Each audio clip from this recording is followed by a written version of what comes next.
Access Code Inventory Report. After navigating to your company's co-branded site, log in as an administrator.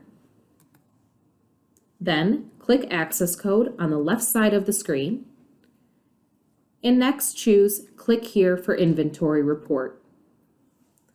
On this page, you'll see the access codes available on your account. However, most administrators choose to sort by not expired available codes only.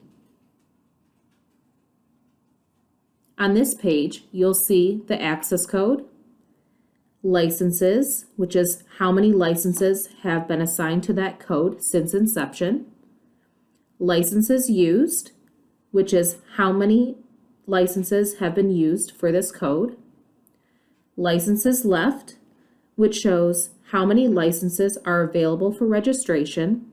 If licenses left reads 0, students will be unable to use that access code. Duration is how long a student has to access the course assigned to this code once their account is created or the code has been added to an existing account. Expiration date, which is the last date the access code can be used to create a student account or be added to an existing account. And this button off to the side, which is represented by 2 squares, shows which courses that code will assign to a student's account if you click on it.